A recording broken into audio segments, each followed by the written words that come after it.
నిండి ఉన్నట్టండి, దేవుని కృపతో నిండి ఉన్నది ప్రియమైన వాళ్ళరా.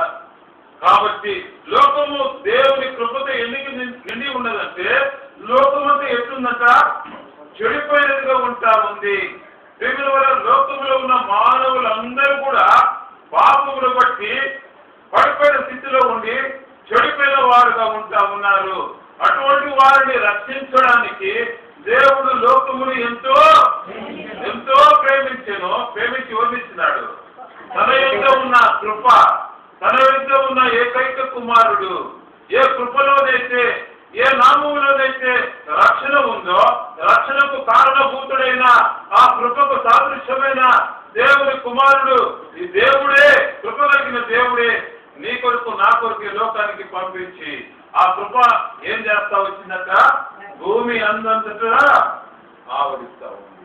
అంటే ప్రతి మానవుని ప్రేమించే కృపగా ఉంటా ఉంది. యేసు ప్రభు ప్రతి మానవుని ప్రేమించే వాడుగా ఉంటా ఉన్నాడు. నువ్వు ఏ స్థితిలో ఉన్నా, ఏ అనుభవంలో ఉన్నా, ఎలాంటి వ్యసనములో ఉన్నా, ఎలాంటి శోధనలో ఉన్నా, ఎలాంటి పడిపోయిన స్థితిలో నువ్వు ఉంటున్నప్పటికీ ప్రేమైన ప్రభు నిన్ను ప్రేమించే దేవుడుగా ఆయన ఉంటా ఉన్నాడు. నిన్ను విమోచించడానికి, నిన్ను రక్షించడానికి, నీకు రక్షణ ఇవ్వడానికి ఆ కృప కలిగిన దేవుడు ఈ లోకములోనికి దిగి వచ్చిన వాడుగా ఆయన ఉంటా ఉన్నాడు. కాబట్టి ప్రియమైన ఆ ప్రభు, ఆ కృప కంకరములు కలిగిన దేవుడు ఏం చేస్తా ఉన్నాడంటే, ఇప్పుడు గలతీ పత్రిక 1వ అధ్యాయం 15వ వచనం. గలతీ పత్రిక 1:15.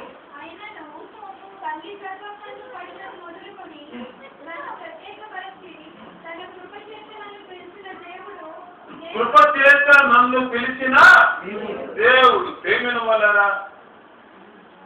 కాబట్టి ఇప్పుడు ప్రభు ఏం చేస్తా ఉన్నాడంటే, నువ్వు రక్షణ పొందడానికి, నువ్వు పైకి రావడానికి, యోసేపు వలె నూతన జీవితంలోనికి, అనుభవంలోనికి నువ్వు రావడానికి కృపకు సాదృశ్యమైన యేసు క్రీస్తు ప్రభు ఎవరు పిలుస్తున్నాడంట, నన్ను పిలిచిన దేవుడు ఆ వ్యక్తిని ఏం చేస్తున్నాడంట, ఏర్పరుచుకున్నాడు. కాబట్టి ఆయన కృప కలిగిన దేవుడు, ఆయన యొక్క కృప దొరుకుతా ఉంది.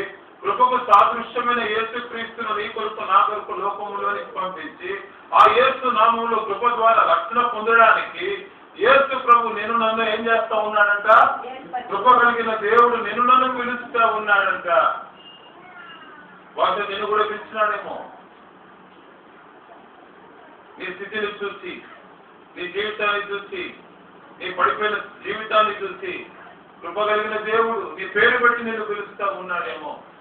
రక్షణ కొరకై, విమోచన కొరకై, విడుదల కొరకై కృపా కనికరములు కలిగిన దేవుడు ఒకవేళ నిన్ను కూడా పిలుస్తా ఉన్నాడేమో. ఆ పిలుపును నిర్లక్ష్యం చేసినట్టయితే కృపను నిరర్థకము చేసినట్టు. ఆ పిలుపును, ఆ స్వరాన్ని నువ్వు లోపడకపోతే యేసు ప్రభు అనే కృపను నువ్వు దూరం చేసుకున్న వాడుగా ఉంటా ఉన్నావు. నువ్వు ఎక్కడ ఉంటా ఉన్నావంటే మరణ ఛాయలో ఉంటా ఉన్నావు, పాపములో నువ్వు ఉంటా ఉన్నావు, ముంత యొక్క అనుభవంలో నువ్వు ఉంటా ఉన్నావు, నిన్ను నువ్వు కాపాడుకోలేని స్థితిలో నువ్వు ఉంటా ఉన్నావని నువ్వు ఎరుగుతూ రావాలి. కాబట్టి ప్రియమైన ఇంకా ఎవరైనా రక్షణ పొందకుండా, ఇంకా ఎవరైనా మారుమనసు పొందకుండా, ఇంకా ఒకవేళ పాపములకు దాసులైపోయి పాపములో పడిపోయిన గుంత యొక్క అనుభవంలో ఉన్నట్లయితే, ఒకవేళ నిన్ను నువ్వు రక్షించుకోలేని స్థితిలో నువ్వు ఉన్నావేమో, నిరాశ నిస్పృహలో నెమ్మది లేకుండా కలవరంతో భయభీతులతో నువ్వు ఉన్నావేమో, మరణ ఛాయలో నువ్వు ఉంటా ఉన్నావేమో, నాశనమునే జీవితంలో నువ్వు సాగిపోతా ఉన్నావేమో, సాతాను యొక్క ఊరిలో చిక్కుకొని నువ్వు బయటికి రాలేని ఒక పక్షిగా నువ్వు ఉన్నావేమో. ప్రేమైన వాళ్ళ ఒకటి జ్ఞాపకం చేసుకో, నీ దేవుడు నిన్ను పిలిచే దేవుడు. ఆయన ఎలాంటి వాడు, కృప కలిగిన దేవుడు. ఎందుకు పిలుస్తా ఉన్నాడు? ఆయన దగ్గర ఏముందట, కృప దొరుకుతుంది. ఆయన దగ్గర కృప దొరుకుతుంది. ఆ కృపను నీకు నాకు భూమి మీదకి పంపించేసినాడు. ఆ భూమి అందంతా కూడా ఆ కృప ఆవరించిందట. కాబట్టి ప్రియమైన రక్షణ నీకు అందుబాటులో పెట్టినాడు. ఆ రక్షణను కోరుకుంటే, ఆ కృపకు సాదృశ్యమైన యేసు ప్రభువును కోరుకుంటే, నేను నువ్వు రక్షించుకొని దేవుని కుమార్తెగా, కుమారుడుగా, దేవుని బిడ్డగా నువ్వు మార్చబడి యోసేపు వలె నూతనమైన జీవితం, నూతనమైన బ్రతుకు, నూతనమైన అనుభవంలోనికి మనము వస్తువారిగా మనం ఉంటామని దేవుని వాక్యము సెలవిస్తా ఉంది. ప్రియమైన వల్ల కృపలో ఉంటున్న శ్రేష్టత ఏంటంటే నువ్వు రక్షణ పొందటం మాత్రమే కాదు, నువ్వు విమోచన విడుదల పొందటం మాత్రమే కాదు, కానీ కృపను బట్టి మరి యొక్క జనిత మరి యొక్క అనుభవంలోనికి మనం వెళ్లే వారంగా మనం ఉంటా ఉన్నాం. ప్రియమైన వల్ల కృపను బట్టి ఏం జరుగుతా ఉందంట, మనం ఏమై ఉన్నామో ఎరుగుదాము.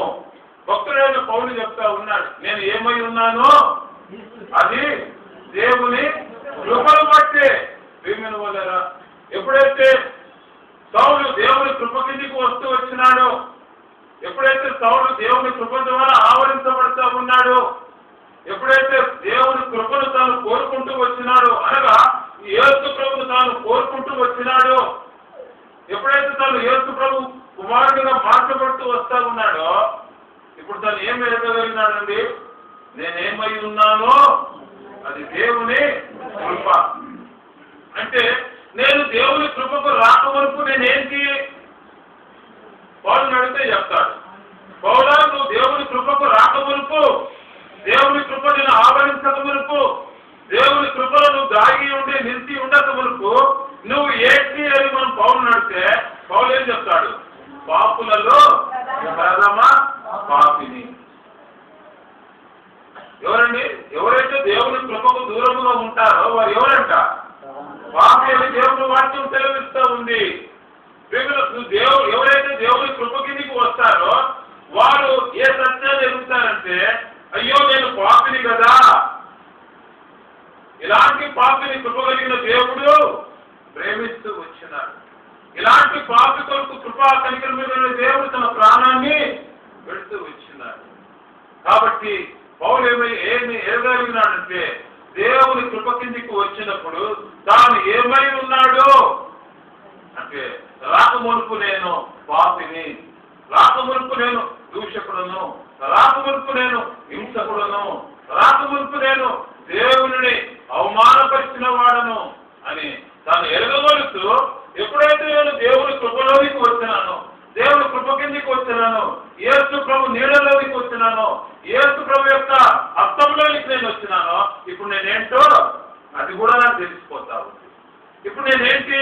ఇప్పుడు నేను దేవుని బిడ్డ, ఇప్పుడు నేను మార్పు చెందిన వ్యక్తిని. ఎప్పుడైతే దమస్కు మార్గంలో దేవుని కృప అతన్ని ఆవరిస్తూ వచ్చిందో, ప్రేమలో ఆ కృపను అతడు ఏం చేయబడ్డాడంట? పట్టుబడ్డాడు. ఎప్పుడైతే ఆ కృప కిందికి వచ్చినాడో ప్రేమ వల్ల లోకానికి ఏమైపోయినాడైనా? గుడ్డివాడైపోయినాడు. లోకానికి, లోక జీవితానికి, శరీర సంబంధమైన జీవితానికి దేవుని కృప చేత ఆవరించబడిన పౌలు గుడ్డివాడుగా అయిపోతా వచ్చినాడు. తన కళ్ళ నుంచి ఏం నానిపోతా వస్తా వచ్చినాయంట? వరలు. ప్రేమ వల్ల పాపము తన నుంచి వేరైపోయిన జీవితం.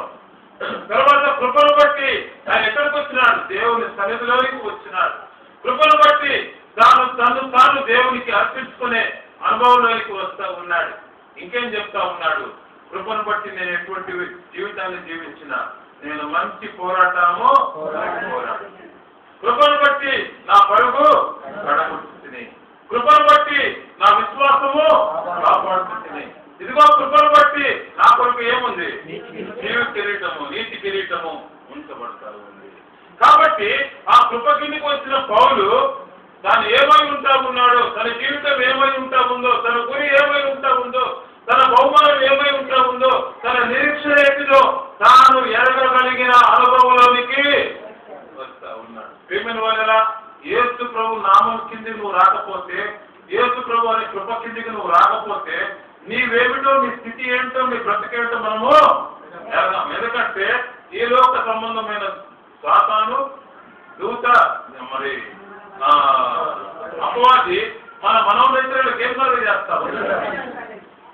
దృఢితనం కలుగజేస్తా ఉంది. నిన్ను నువ్వు ఎరగకుండా, నిన్ను నువ్వు తెలుసుకోకుండా, నీ స్థాయి, నీ పడిపోయిన జీవితం, నువ్వు ఎక్కడ ఉన్నావో, నువ్వు ఏమై ఉన్నావో అది ఎరగకుండా శత్రువు, దుష్టుడు, అపవాది మన మనోనేత్రములకు దృఢితనం. ఎప్పుడైతే ప్రభు అని కృప నేను ఆవరిస్తా ఉందో, యేసు ప్రభు అని కృప కిందికి నువ్వు వస్తా ఉంటావో, ఎప్పుడైతే యేసు ప్రభు అని కృపలో నువ్వు భద్రపరచబడతా ఉంటావో, నువ్వు ఏమిటో నువ్వు వెళ్తావు. నీ స్థితి ఏమిటో ఎరుగుతావు, నీ భవిష్యత్తు ఏమిటో ఎరుగుతావు, నీ నిరీక్షణ ఏంటో నువ్వు ఎరుగుతావు, నీ బహుమానం ఏంటో నువ్వు ఎరుగుతావు, ప్రభువులో నీ స్థాయి, నీ జీవితం నువ్వు ఎవరో నువ్వు ఎరుగుతావు. అందుకే ధైర్యంగా చెప్తా ఉన్నాడు, నేను ఏమై ఉన్నానో అది దేవుని కృప. పిల్లల వల్ల మనం ఆత్మీయ అంతస్తులో మనం ఉండాలని, మనం ఈ దేవా నేను ఏమై ఉన్నానో అది నీ నామమున, నీ కృపను బట్టి, నిన్ను బట్టి, నీ రక్షణను బట్టి నేను ఉన్నాను అని మనం చెప్పే ఆ ఆత్మీయ అంతస్తులో మనము ఉండాలని దేవుని వాక్యము సెలవిస్తా ఉంది. కాబట్టి ప్రియుల వల్ల యోసేపు కూడా అదే చెప్పగలుగుతా ఉంటాడు, నేను ఏమై ఉన్నానో అది దేవుని కృపను బట్టి. కృపకు దూరముగా ఉన్నప్పుడు నేను పడిపోయినాను, నాకు తెలియకుండానే నేను పడిపోయిన స్థితిలోనికి, జారిపోయిన స్థితిలోనికి, పాతాళ మరణ స్థాయిలో కింది స్థితిలోనికి నేను వెళ్ళిపోయినాను. అయితే ఈ రోజు నేను ఉన్నానంటే అది దేవుని కృప. ఆ కృప నన్ను విడుదల చేసింది, ఆ కృప నన్ను రక్షించింది, ఆ కృప నన్ను బలపరిచింది, ఆ కృప నన్ను కాపాడుతూ ఉంది. కాబట్టి నేను ఏమై ఉన్నాను అది దేవుని కృపను బట్టి అయి ఉన్నాను. ప్రియమైన వాళ్ళరా, ఆ అనుభవంలో మనం ఉంటా ఉన్నామా? ఒకప్పుడు నేను పాపిని, అది దేవుని కృపను బట్టి యేసు నామములో నేను రక్షణ పొందినాను, ఆయన రక్తంలో నేను కడగబడినాను, ఆయన నామంలో విశ్వాసం వచ్చిన ద్వారా నా పాప జీవితం నుంచి నేను విడుదల విమోచన పొంది గుంత యొక్క స్థితిలో నుంచి నేను బయటకు వచ్చిన అనుభవం నేను ఉంటా ఉన్నాను అని మనం చెప్పగలిగే అనుభవంలో మనం ఉండాలని దేవుని వాక్యము సెలవిస్తా ఉంది. కాబట్టి వాక్యం ఏం చెప్తా ఉందంటే, మన ప్రభు అయిన యేసుక్రీస్తు రక్షకుడైన ప్రభు ఆయన యొక్క కృపయందు జ్ఞానమందు ఎలా ఉండాలంట, అభివృద్ధి చెందే వారముగా మనం ఉండాలి. కాబట్టి ఆ కృప కిందికి మనం రావాలి. కృపకు సాదృశ్యమైన ఆ యేసు ప్రభు యొక్క ఆశ్రయం కింద, ఆయన నీడ కింద మనం వచ్చు వారిగా మనం ఉండాలి. లేకపోతే ప్రేమ వల్ల యోసేపు యొక్క జీవితం ఎలా ఉంటా ఉందో నీ నా జీవితం కూడా అలాగనే ఉంటా ఉంది. ఆయన కృప కలిగిన దేవుడిగా ఉంటా ఉన్నాడు. కృప ఆయన యుద్ధ దొరుకును అనే దేవుని వాక్యం కలిగిస్తా ఉంది. కాబట్టి తన యుద్ధ ఉన్న కృపను నీ కొరకు నా కొరకు యేసు అనే నామములో ఈ లోకానికి పంపించి ఆయనలో ఉన్న రక్షణను నీకు నాకు సిద్ధము చేస్తున్నాడు. కాబట్టి రక్షణ ద్వారా మనం నూతన అనుభవం, విడుదల, విమోచన జీవితంలోనికి మనము రాగలుగుతూ ఉంటాం. కాబట్టి కృప కలిగిన దేవుడు ఏం చేస్తా ఉన్నాడంట, ప్రతి వారిని కూడా పిలుస్తూ ఉన్నాడు, పేరు పెట్టి పిలుస్తూ ఉన్నాడు. భాష, రంగు, ఊరు, చిన్న పెద్ద ఏ భేదము లేకుండా కృప కలిగిన దేవుడు ప్రతి ఒక్కరిని రక్షణ పొందాలని ఆయన పేరు పెట్టి పిలిచే దేవుడుగా ఉంటుంది. ఈ రాత్రికాల సమయంలో కూడా ఒకవేళ ఆ కృప కలిగిన దేవుడు, ఆ కృపను బట్టి దేవుడు నేను మందిరంలో నడిపించినాడేమో, ఆ కృపను బట్టి ఆయన కృపను బట్టి ఈ రోజులో దేవుడు వాక్యాన్ని వినగలిగే స్థితిలో దేవుడు నేను నడిపిస్తా వచ్చినాడు. కారణం ఏంటంటే నీవు కూడా ఆ కృప కిందికి రావాలి, నీవు కూడా ఆ నామం కిందికి రావాలి, నీవు కూడా నీ పాపంలో విమోచన విడుదల పొంది యోసేపు వలె నూతనమైన జీవితంలోనికి రావాలని యేసు ప్రభు ఒకవేళ నిన్ను కూడా ఈ రాత్రికాల సమయంలో పేరు పెట్టి పిలుస్తా ఉన్నాడేమో. ప్రభు నీతో మాట్లాడుతూ ఉంటే, ప్రభు నిన్ను దర్శిస్తా ఉంటే, ప్రభు నీ హృదయాన్ని సాగుతా ఉంటే, ప్రేమిన వల్ల దేవుని కృపను ఏం చేయొద్దంట, నిర్లక్ష్యం చేయొద్దు. దేవుని కృపను నిరర్ధకం చేయొద్దు. దేవుని కృపను నువ్వు కోరుకో. దేవా నీ కృప నా యుద్ధ నుంచి తొలగి పోనీయకు. నువ్వు దేవుని కృపను నువ్వు కోరుకోవాలి. ప్రేమను రేపటి దినం మనకుంటుందా, ముందు పరిస్థితి, మన జీవితం ఏ పాటిది, మన బ్రతుకు ఏ పాటిది, మన ఆయుష్ ఏ పాటిది. సమయం ఉన్నప్పుడే, కృప కనికరములు కలిగిన దేవుడు మనకు అందుబాటులో ఉన్నప్పుడే, ఆయనలో ఉన్న రక్షణ మనకు సమీపంగా ఉన్నప్పుడే ప్రభువును మనము సొంత రక్షకునిగా మనం చేర్చుకొని ఆయనలో విశ్వాసం ఉంచి ఆయన బిడ్డలుగా మనం ఉండాలని ప్రభు కోరుతా ఉన్నాడు. ఇక్కడ యోసేపు మరి కృపచేత రక్షించబడిన తరువాత, విమోచించబడిన తరువాత, విడుదల పొందిన తరువాత రెండవదిగా ఆయన ఆత్మీయ జీవితం ఎలా ఉందంట, దేవుని జ్ఞానమందు అభివృద్ధి చెందేవాడుగా ఆయన ఉంటా ఉన్నాడు. కృప ద్వారా రక్షణ పొందినాడు. ఆ రక్షణ పొందిన తన జీవితాన్ని కాపాడుకోవడానికి, భద్రపరచుకోవడానికి, తన రక్షణలో క్షేమకరమైన జీవితాన్ని కలిగి ఉండడానికి, దేవునికి ఇష్టడుగా సంతోషకరముగా ఉండడానికి యోసేపు రెండవది ఏం చేస్తా ఉన్నాడంట, మరి జ్ఞానమునకు సాదృశ్యమైన యేసు క్రీస్తులో ఆయన అభివృద్ధి చెందే స్థితిలోనికి ఆయన మెట్టుగా ఎదిగేవాడుగా ఆయన ఉంటా ఉన్నాడు. ఆయన జ్ఞానం కింద ఆయన నిలిచి ఉండడానికి ఆయన ఇష్టపడిన వ్యక్తిగా ఆయన ఉంటా ఉన్నాడు. ప్రేమ వల్ల వారికి మనము జ్ఞాపకం చేస్తున్నప్పుడు యోసేపు రక్షించబడిన తర్వాత, కృప కిందకి వచ్చిన తర్వాత ఇప్పుడు తనకు ఏం ఎదుర్కొంటా ఉన్నాడంట, శోధన ఎదుర్కొంటా ఉన్నాడు. ఇప్పుడు తనకు ఒక సమస్య వస్తా ఉంది. ఇప్పుడు తను ఆకర్షించబడే పరిస్థితుల్లో తను ఉంటా ఉన్నాడు. తిరిగి తన రక్షణలో కృప నుంచి తిరిగిపోయే పరిస్థితి తనకు అందుబాటులో ఉంటా ఉంది. ఇప్పుడు తాను ఒక నిర్ణయం తీసుకునే పరిస్థితిలో ఉంటా ఉన్నాడు. ఇప్పుడు నేను ఎవరి పక్షంగా నిలబడాలి అనే సమస్యలు అనే ఆలోచనలో యోసేపు ఉంటా ఉన్నాడు. ఇది ఒక యోసేపు యొక్క అనుభవం మాత్రమే కాదండి. దేవుని కృపను బట్టి రక్షణ పొందిన ప్రతి విశ్వాసి యొక్క జీవితంలో శత్రువు తీసుకొచ్చే కార్యం ఏంటంటే, మన రక్షణలో ఎదగకుండా, రక్షణలో ఆనందించకుండా, రక్షణలో భరించకుండా, రక్షణలో సాగిపోకుండా దేవుని కృపల నుంచి తిరిగిపోవడానికి అదేం చేస్తా ఉందంట, ప్రతి దేవుని బిడ్డను, రక్షణ పొందిన దేవుని కృప కిందికి వచ్చిన ప్రతి దేవుని బిడ్డను ఏం చేస్తా ఉందట, శోధించేదిగా ఉంటా ఉంది. పడగొట్టే పరిస్థితులను తీసుకొని వచ్చేదిగా ఉంటా ఉంది. అనేకమైన ఆకర్షణల ద్వారా కృప నుంచి దూరం చేసే పరిస్థితులను ప్రతి విశ్వాసికి తీసుకొని వచ్చేదిగా ఉంటా ఉంది. కాబట్టి ప్రేమ వల్ల ఇలాంటి స్థితులలో కృప కిందికి వచ్చిన ప్రతి దేవుని బిడ్డ ఏం కోరుకోవాలమ్మా, దేవుని యొక్క జ్ఞానాన్ని మనం కోరుకునే వారంగా మనం ఉండాలి. జ్ఞానమునకు సాదృశ్యమైన యేసు క్రీస్తులో మనము లోతైన విధానములో నిలిచి ఉండేవారంగా మనం ఉండాలి. యేసు ప్రభునందే మన గురి లక్ష్యాన్ని మనం కలిగిన వారంగా మనం ఉండాలి. యేసు ప్రభువే మనకు జ్ఞానం కలిగిన వాడుగా మనకు ఉండాలని దేవుని వాక్యము సెలవిస్తా ఉంది. ఎందుకంటే ప్రేమిల వల్ల జ్ఞానానికి ఏదండి ఎలాగో వస్తుందంట, యెహోవా యందు భయభక్తులు కలిగి ఉండుట దేనికి మూలమంట, జ్ఞానానికి మూలం. జ్ఞానం అంటే ఏదండి, దేవుని యందు భయభక్తులు కలిగి జీవించుట.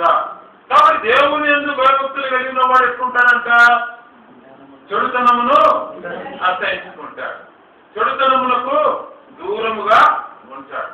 తను తాను పరిశుద్ధునిగా, తను తాను పవిత్రులుగా, తను తాను ప్రత్యేకించుకున్న వ్యక్తిగా దైవికమైన జ్ఞానము అతనిని కాపాడేదిగా, అతన్ని భద్రపరిచేదిగా, అతనిని కాపు కాసేదిగా ఉంటా ఉంది. కారణం ఏంటంటే అతను ఎట్లా ఉంటాడంట, అది ఎటువంటి జ్ఞానం అంట, యెహోవా యందు భయభక్తులు కలిగి జీవించే జ్ఞానాన్ని ప్రభు మనకు అనుగ్రహించే వాడిగా ఉంటాడు.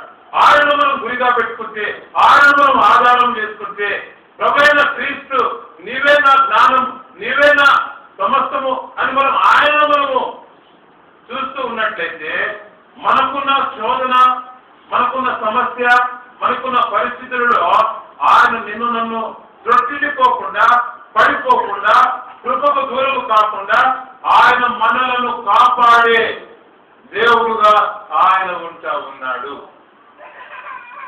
యోసేపు ఎట్లా ఉన్నాడంటండి, కృప కిందికి వచ్చిన తర్వాత దైవికమైన జ్ఞానమును కలిగి తను తాను కాపాడుకునే జీవితంలో ఆయన ఉంటా ఉన్నాడు.